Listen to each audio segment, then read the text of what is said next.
Greetings and salutations, fellow grown-ups who collect plastic and sometimes rubber. Welcome back!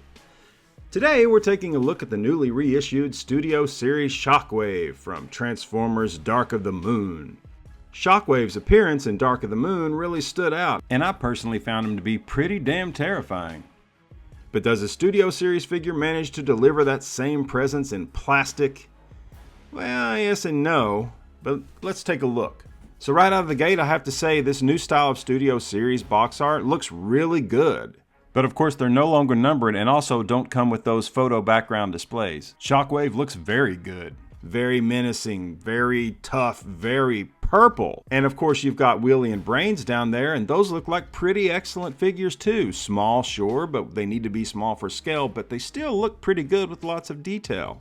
What's in the fucking box? Okay, fine, relax. Once you take everything out of the box, it's a bit of a different story. The figure itself is a lot more dull, I would say. It's like a darker black with just really shades of purple and not that vibrant purple that's shown on the packaging. To some people, that might be kind of a letdown, especially if you're wanting something that's really going to pop on your shelf, right? However, in the movie, this is way more accurate to how he appeared. And while it's not what you see on the box, and I think that's kind of a problem, I have to say I actually like this look. I think he looks great. If you crank up the light, you can see the subtle shades of purple on there, and it gives him a pretty nice look. But no, if you're wanting a bright, vibrant purple version of Shockwave, you're not going to get that with this guy. And to be fair, that is not what he looked like in the movie. So let's talk about materials for a minute. Shockwave does have a few parts, like his hose and some of the spikes, that are made from this soft, rubbery plastic. I get it, probably a safety thing, you know, if you leave him sitting on the floor and you walk by and step on this guy, if that was hard plastic, that's not going to feel too good. That said, these parts, as a result, do feel kind of mushy and kind of cheap. It's not the end of the world, but it definitely takes away from the premium feel you'd expect from a Studio Series release. But now here's where I think Shockwave really does redeem himself. He is a big figure. He stands tall and has a solid presence on the shelf, and he looks like a beast. I think he does look pretty terrifying. The sculpt is awesome, the proportions are intimidating, and he poses surprisingly well. You can get some great dynamic shots with this guy. He's got all the joints where you'd want them, apart from a waist swivel, which is kind of a bummer. And nothing really feels too loose out of the box. So credit where credit's due, I think they nailed the visual presence, if you're okay with a lack of purple. Now the transformation is fairly simple. It's not an overly complicated or involved process, which honestly I don't mind. Pretty straightforward and satisfying. And it's not much of a chore, and that's fine with me.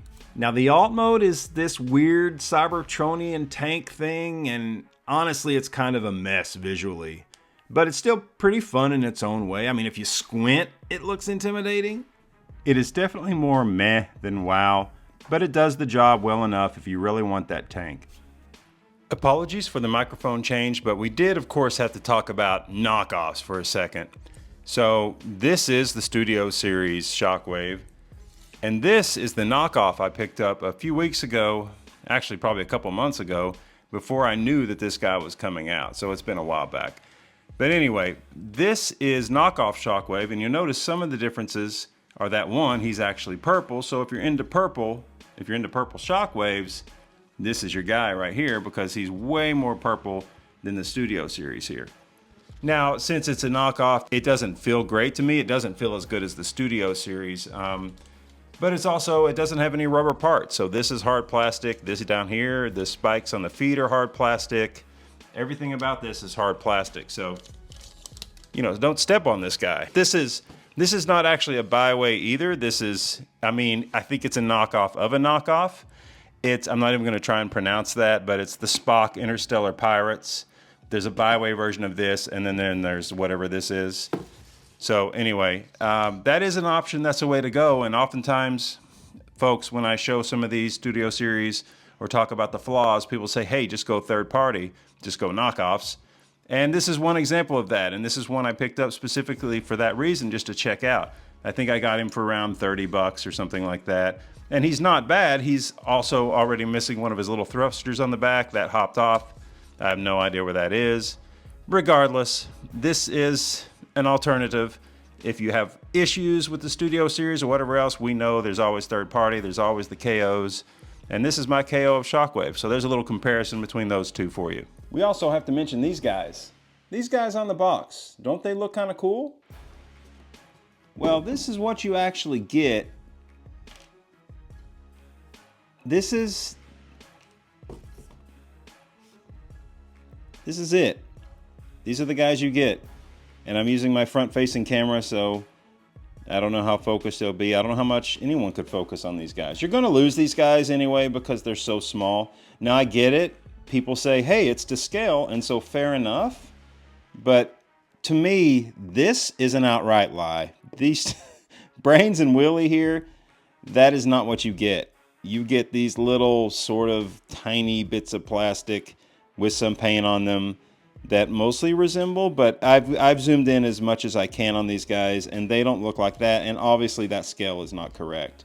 So just be warned, this is what you're actually going to get when it comes to these guys. And of course there's Parachute Guy, and his detailing is not too bad. I mean, you know, just like in the movie, you can have him drop down on Shockwave and help the soldiers take him out. I don't know, but whatever. You get him. He's got his little parachute here, and you can stick him on Shockwave's shoulder and make a pretty cool shot, I suppose. But anyway, so that comes in the box as well. But these guys, this is just silly. So what is the final verdict? The Studio Series Shockwave does look cool. It poses well and it has a pretty fun transformation. But there are definitely some drawbacks. The paint application, especially the missing purple, feels like a missed opportunity for some, and the packaging is completely misleading. The rubber parts just do not feel great. I think for me, the figure is just fine. I'm going to enjoy having him on my shelf. He poses great with Optimus Prime, Megatron, and some of the other figures from Dark of the Moon, which I love to collect for.